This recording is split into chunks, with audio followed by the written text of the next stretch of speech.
This is Things You Might Not Have Heard, and I am Jacob Payne. And on this morning, this Monday morning, we have for you 10 stories from the past weekend, news stories that you deemed as conversational. You vet these as stories worthy of chatting up. They cover information, politics, current events, and pop culture news. We do go into some Kendrick Lamar, as we should, because of Super Bowl. So we'll get the Super Bowl in there. Game happened, I guess, but there was a lot going on around New Orleans last night. We also do some Kanye West because there was a lot going on in Kanye West. And Hailey Welch is back. Kind of. Plus 10 other stories, most of them containing Donald Trump stuff from the past weekend, Friday through this morning, that you deemed as worthy of chatting up. Now, we'll explain the full vetting process at the end of the headline, so stick with us for all those and get to how we get these stories in here with you. It's a conversation. It's not just a pure monologue of stories that pick my attention. They have to pick your attention first. Remind you that our website home is thisisconversationproject.com, where you can find out more about us, all the information you need about what we do and why we do it, the hows, sometimes you will, and the full offerings that we have from the Conversation Project. You can also email us as you will at the conversation inbox at gmail.com to let us know what we're doing okay and not okay, and pretty good and not pretty good going forward with that one. We're going to kick things off right now with the Super Bowl, get it all said and done. And the big headline for this, it's Monday, February the 18th, the 10th, 2020, 18th, February the 10th, 2025. And we want to make sure you know that these stories aren't in any particular order per their engagement. We'll explain engagement, why that means something in a minute. But these are just the stories as the narrative went back going forward. We want to make sure to get Super Bowl out of the way first because it's the big story that we get through out of the way, and then it goes away. But does it go away? It doesn't quite go away because here's the deal with last night's Super Bowl 59 happening in New Orleans. It was a great show. At least Kendrick had a great show. The game itself, not so much a great show as the Philadelphia Eagles get the win over the Chiefs, 40-22. The rout by the Chiefs, and that 22 wasn't even close because it happened in the last couple of last-minute touchdowns, so they were way ahead, and the Eagles pretty much had in the bag. They dumped Gatorade on their coach like 5 minutes into the fourth quarter. It was already done. It was set and ready to go. Now, with that being said, in the game, the first time a game was attended by a sitting president, Donald Trump was there. Got a cheer.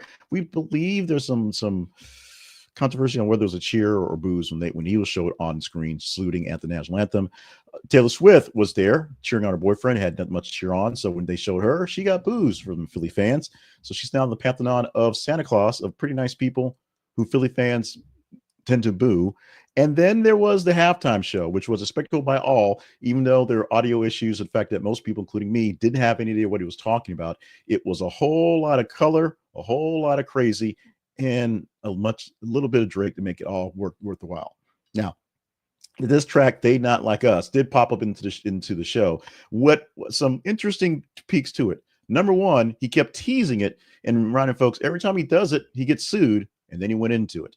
Number two, he was joined on stage not just by SZA, who was announced, but dancing to They Like Us, dancing on the grave of Drake, if you will, former boyfriend, former girlfriend, Serena Williams. And of course, special appearance by Samuel L. Jackson, who's seen to play a spiritual successor to his role from D'Angelo in Unchained, where he wore American Uncle Sam gear and talked about America and being wholesome. And then, of course, sort of beat out Kendrick Lamar for not being some wholesome, which is part of what's going on. The words like B and F and other words were not brought up into the show because NFL had standards. But he did get a chance to talk about Drake's hanging out with folks who mine coal. And that's a euphemism to get past what he actually was saying, which is the whole part of this track itself. So money going in the coffers of Kendrick Lamar, people getting some love and some, hate, because some people are going to hate it for whatever. And Drake gets more money, even though he's going to sue because he's getting more money. So the star of the show was Kendrick Lamar and his halftime show, which had a lot of red, white, and blue into it, oddly enough, and showed a bit of Americana. Maybe because Lamar is American and Drake is Canadian, Trump will actually jump on this and pick a side and pick Lamar for the beef, as we're now beefing with Canada. Or maybe he'll say it's, disgraceful and they should have Brooks and Dunn or something like that. He has that right to say that. Some things he has a right to say, and he did, are a couple things in the next couple of stories, 3 stories to be exact. Starting off with story number 2 for the morning, and this is a headline where retaliation is pretty darn obvious. Donald Trump has revoked Biden's security clearance, saying, "Joe, you're fired." literally dropping that into the line. Even though he's famous for not actually liking to fire people in person, he got the persona from The Apprentice, and he's using it when he can. Now, what happened is the immediate revocation of President Joe Biden's security clearance and termination of access to daily intelligence briefings. He cited national security concerns in reference to 2024 report by Special Counsel Robert Hur, which questions Biden's memory and reliability. This move is viewed as a direct response to Biden actually pulling his clearance after January 6th Capitol riot attack in 2021. Not sure why that's getting me all choked. But it is. Excuse me. I'll definitely retake that. I definitely need that cough button too. In addition to Biden losing security clearances, he also dropped in the last couple of weeks clearances and security details to John Bolton, Anthony Fauci, Mike Pompeo, Anthony Blinken, and Jake Sullivan. The actions align with Trump's broader campaign to essentially battle his enemies, pulling people who were against him in past administrations or just in his administration, pulling their perceived political advisories and their actual worth by giving them no information. And of course, in the cases of folks like Fauci and Bolton, pulling away some of that security details from people who were actually trying to kill them. Former presidents basically receive intelligence briefings, follow counsels for quite some time, essentially because if you need to get some ideas, some briefings, some sort of mind melding, if you will, best person to talk about for a president is a former president who's been there. So having them read into the briefs, having them ready to know what's going on is a good thing. And of course, oftentimes they're sent ahead of times to do things for you. Donald Trump, because he had his pull, because we thought he was a terror and didn't think he'd be coming back, is doing the same thing to basically all his enemies from the past, which is, of course, shaking up the way government's working, shaking the way information is working. We'll see exactly how this plays out going forward. Story number 3. Donald Trump is pulling foreign aid from a lot of places, but this is one that's a bit of a twist that no one saw coming. Trump cuts U.S. aid to South Africa over alleged discrimination against Afrikaners.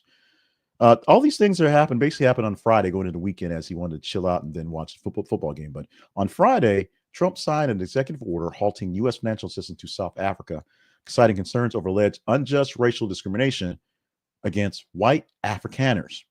The orders criticizes South Africa's Exportation Act, which permits land redistribution without compensation in specific circumstances, aiming to address the historic land ownership disparities stemming from apartheid. Essentially, when all the white people came in to take over South Africa, they took over to get land and pushed the black people into bad spots. As times have changed and the white minority is now a white minority without majority rule or rule at all, they've done things to essentially flip that around so that more blacks can actually get more of their land, let's say, back, if you will.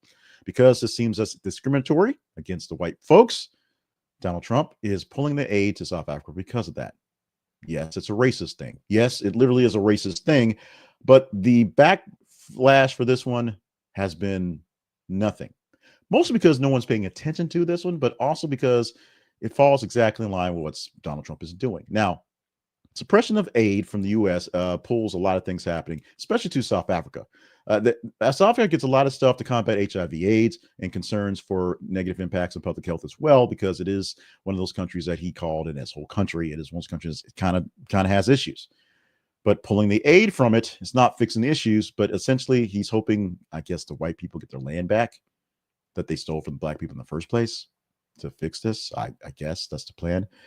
Go deeper in this story. You may not have heard this one because it really got washed over with everything that happened, including a lot of Trump things we're not talking about today. But this is a big deal. This is a deal that's showing just how much we as the United States in carrying a big stick is great, but also in doling out cash helps keep people doing better. Because if we stop doling out cash, it's the Chinese. And if we're actually in a war with China, but basically in thought processes and maybe in money and maybe possibly at war, you might want more people on our side. It might be nice to pay a little walking around money to make that happen. Our fourth story for the morning and our third story that's Trump directed is that Trump did something else on Friday on the way out the door for the weekend. He appointed himself as the Kennedy Center board chair. he announced the intention, at least, to dismiss multiple members of the Kennedy Center Chair for Kennedy Center for Performing Arts Board of Trustees and appoint himself as the chairman. The statement, he criticized the current board for not aligning with this vision for golden age of arts and culture, his vision, and specifically condemned the center's hosting of drag performances aimed at youth, because it comes down to essentially that. The Kennedy Center actually responded, stating that while they had seen the president's announcement on social media, they had not received the official communication from the White House regarding the changes of the board. This may have happened over the weekend, like officially, but he announced this on Friday, and that's where we're getting the note from the article. They emphasized that the board are elected by board members themselves, established by Congress, and noted that the situation is unprecedented, that he's going to just fire a bunch of folks that he doesn't like and put himself in charge of saying what art is, what good art is. A lot of Brooks and Dunn, I guess. I don't know. Kennedy Center governs statute does not explicitly prevent such action, like pulling the boards off and having Trump be in charge. But the board, of course, elects its own chairperson because they do. We will see what happens. Significant controversy. Critics argue that it represents an overreach of executive power, threatens the cultural independence of the institution. Supporters of the president argue that the action is necessary to realign the center's programming with what they perceive as traditional American values, because times never change. The situation is fluid. We'll know more about this going on. We talked a couple times last week about Canada and its fears of becoming the 51st state. And I should have did this research because I've talked about it so many times. How many actual provinces are in Canada? Canada is not just one big glob. It has its own states, its own little groups and folks. That's why there's a Toronto and Ontario and, Nova Scotia, things like that. But on a hot mic during a meeting with high business leaders happening in Ontario, I believe, Trudeau, the current prime minister of Canada, still there, got a little testy and actually said the words out loud that he actually thinks that Canada becoming the 51st state for the United States is a real thing, especially that the U.S. administration actually is pushing for this because they want to grab hold of its resources, gas and oil and mining, things like that. Just like Trump is really, really big on Greenland because it has great resources and some reason he believed that we needed to save the world or ourselves. Trump really does believe that Canada as a resource is a great resource as a state. Now, there's a back and forth for the tariffs, if you will. They're back and forth for the way things are working, what they're doing back and forth on fentanyl and the board and all these things. But the big overlying arching story for this one is the fact that there might be some actual issue, actual thought process, actual reason to worry for Canadians about this actual takeover. I'll say takeover, annexing, maybe going to war to actually take over Canada and keep it for ourselves as a 51st state or whatever it's going to be. Many Canadians, of course, showing a surge in patriotism, which is not so much weird, but just sort of not you thought about as we sort of joke about them being the most polite people in the world, saying things like Canada's not for sale, and of course, booing Americans at sporting events that we share, baseball events and basketball events, and things like that. Hockey events, things like that. Situation will continue. We will alert you if something happens. And if the first shot gets fired in the war versus Canada, I guess we'll let you know. We did 6 stories and we got 6 more to go. We're going to blaze through those a little faster. We're going a little slow pace on things, trying to change up a couple things. And we did have a late night with Super Bowl stuff, things happening. So we apologize for that one. But right now, we're going to take a break to catch our breaths, which will slow things down a bit, and ask you, if you've been here before, you know the drill. Like, share, and subscribe. If you're new to us, we thank you so much for joining us and seeing us however you found us. We ask 3 things in this section here as we split up the news articles. Like the news articles that we have coming forward, like the videos we produce, like the audio versions we do of this thing here. So we get more people engaged, more people in the queue, more people in the algorithm to see what's going on, and more for me to see that I'm doing good things for you guys. It's something that it's great. If I see the good, I'll do more good. How's that sound for a good?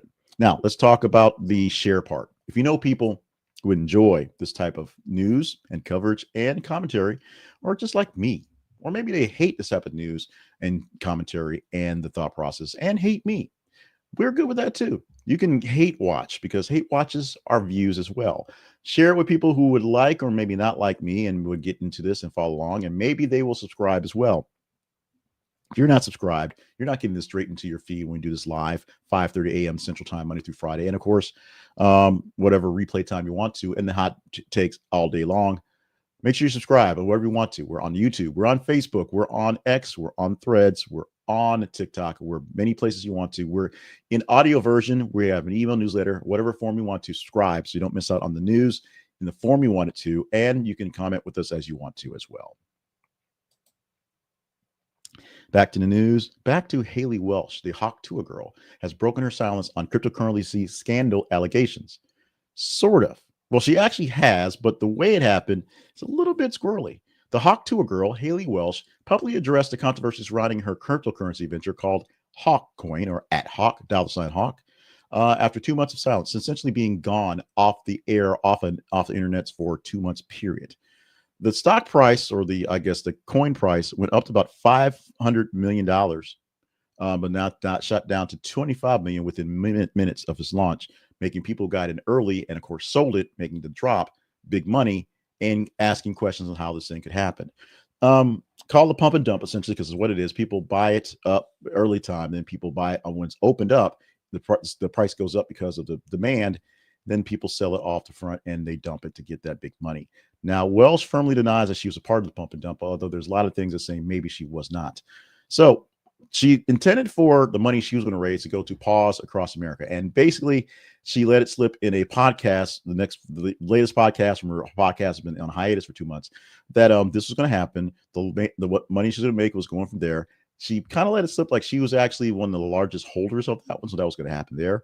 And went going back and forth. Now, what happened is they leaked a clip of the podcast that was going to be produced. That was actually pulled because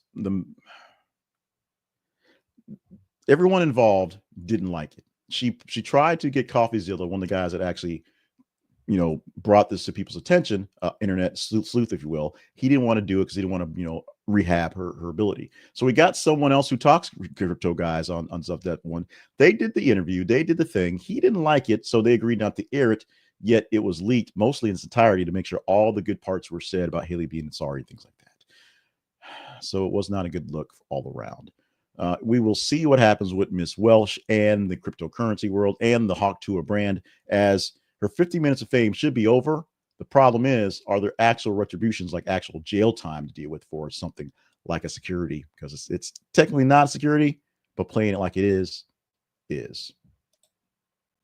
Let's move on to our next story, where you see, if you're watching the video, 3 WWE stars, 3 Hall of Famers, if you will. I'm not sure Batista's in the Hall of Fame yet, and John Cena still wrestling in his final tour, his farewell tour, but The Rock there in the center. These are 3 WWE stars that were not released of the 10 we're going to talk about going forward.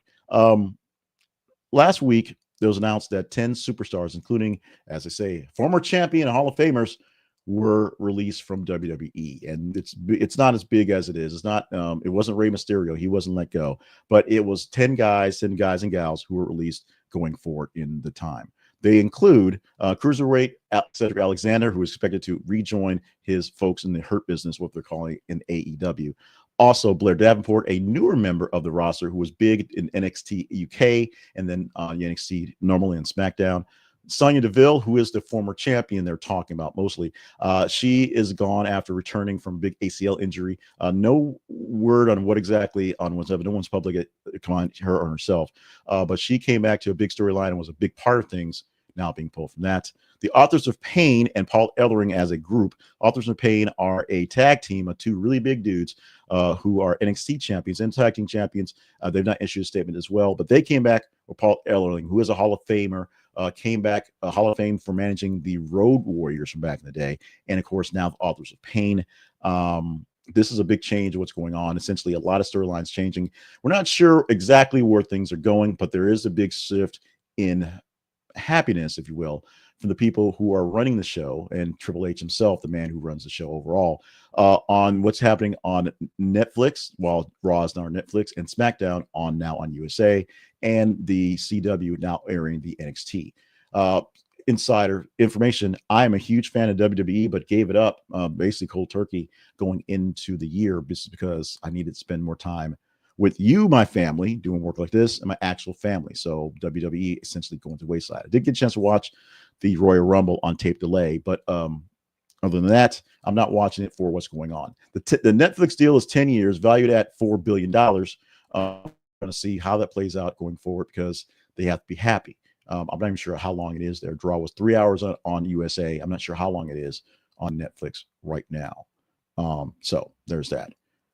A bit of actual sadness, and this one is actually really sad. We're going to Netflix, which has canceled the documentary with Prince because of some dealings with the estate. Netflix officially canceling the release of the 9-hour documentary of the late musician Prince, which is directed by Oscar-winning filmmaker Ezra Elderman, following disputes with the estate over the film's content. The estate criticized the documentary for containing dramatic and sensationalized, that's a big word, content. But most of the things were inaccurate. They were wrong. They were things to bring people in, get people to pay attention, and watch the documentary, which it's a Prince documentary. We're going to do it anyway.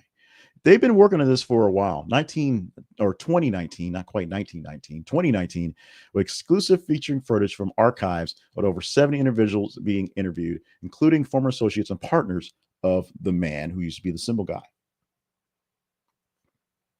Some of these allegations had physical and emotional abuse, discussion about his personal struggles, and the state basically demanded they take him out because they didn't want them in there, and they didn't want to do that. So Netflix is killing the documentary, period. Cancellation highlights the challenges often faced in producing documentaries about iconic figures, where differing perspectives between filmmakers and the states can lead to creative conflicts. In this case, the state concern about the portrayal of Prince's personal life played a significant role in the decision to halt the process and get things done. Now, we've talked about this over and over again pretty extensively about Prince and the actual documentary. And now we know the finale is there is no finale. It ain't going to happen. It's done. And so this is sadness to all fans of Prince, all fans of music, and people who get something out of this going forward. Fans of Kanye, if there's any left, got a chance to get a reason to maybe feel a little better for him, although they pretty much pissed that away pretty quickly. Now, over in an interview recently, in a podcast interview recently, Kanye West disclosed that he was misdiagnosed with bipolar disorder. He actually has been diagnosed with autism. He credited his wife, Bianca Censori, for encouraging him to seek a reevaluation after she actually questioned the initial diagnosis. He explained that the understanding his actual autism, and that's what he's doing now with bipolar, has proved clarity on his past behaviors, such as public support for Donald Trump and his resistance to external influences on his music. I'm not sure what being autistic means for supporting Donald Trump, because I don't know. I guess Musk is autistic, so I guess that makes something there. I don't know. Following this revelation, he made a series of controversial posts on X for expressing anti-Semitism, misogyny, and racist views. He didn't blame it on his autism, but he did. So essentially, any goodwill he would have gotten for the autism, yeah, all wiped away in one fell swoop, or a handful of fell swoop in his X rants. All those responses were taken away because pretty much anybody who was famous tweeted at Elon Musk saying, yo, take this guy down. Take him down, take him down, take him down. Good news from Ye, bad news from Ye. Bad news for all of us, because Kanye is one of those musical geniuses who could do more great things, but he did what he did. A quick shout out. I was doing this on a live show. We're going to re-record some things because of stuff, but we got lots of responses. Thank you. Shout outs to Chris Mack and Gary White Jr. with the comments going back and forth, because we're learning along. We will talk about those in a later edition, but thank you so much for joining and watching this live, and give me comments, give me feedback. Feedback means I'm doing the right stories, the right things. Love you guys. Let me know what else I can do going forward before we get to the final story. So we get close to the wrap up for this whole thing. Where am I at? There I am, pressing buttons, looking at the wrong screen. All things are crazy because it's meta. It's me inside of me. It's the Matrix. It's Inception. It's a picture of me inside a picture of me with a picture of the kids from Phineas and Ferb. Why we have this picture, this video clip? Because we actually already talked about this over the weekend. We put this out there as a teaser story, and we're making it happen. We went ahead and did the video for it because we thought we need some happiness in our lives, and we're getting happiness fairly soon. In the summer, we'll get more summer. And that will be more episodes of Phineas and Ferb, 40 new episodes split over the next couple of seasons. You will enjoy more summertime hijinks from the kids and their families, their parents, of course.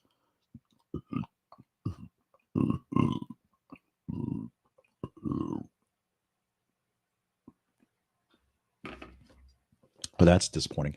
So the co-creators of the show, Dan Palmermeyer and Jeff Swampy Marsh, are leading the project again. Enthusiasm about the timing, stating, quote, since Phineas and Ferb is essentially a celebration of summer vacation, summer is the perfect time to debut the new season. He praised the cast and crew for exceptional work, saying, I cannot wait to see fans' reactions to what is shaping up to be our favorite season yet. And that means return of many great fans, including many great voices, including Vincent Martella as Phineas, David Ringo Jr. as Ferb, Ashley Tisdale as Candace, D. Bradley Baker as Perry the Platypus, and of course, the voices of Dr. Heinz Dugelschmidt and Major Francis Monaghan are coming back as well. Those are actually done by the creators of the show, respectively. Picking up one summer after the events of the original series, which was the whole summer, which wrapped up in 2015. A full show, which is many seasons of just summer vacation, the next day of summer, over and over again, and we come back to the next summer of 2025. This summer, the return, the highly anticipated Phineas and Ferb. That's it for the storylines, but now the storylines shift a bit here. We talk about the stories that we can possibly talk about. This is where we talked about Phineas and Ferb last week on Friday, saying they're getting a revival, and you guys got really into it and got into the video we had as well. People really happy about Phineas and Ferb coming back, so that's great. But what stories we'll talk about coming up on this Tuesday, that's tomorrow, that happened on this Monday. So to give you the 10 stories we gave you today, it was simple. We post news articles every 50 minutes on our feeds on Facebook and X, facebook.com/This Is the Conversation Project and x.com/th_conversation. And what you do, just engage with it. Like them, love them, hate them, share them, engage with the stories.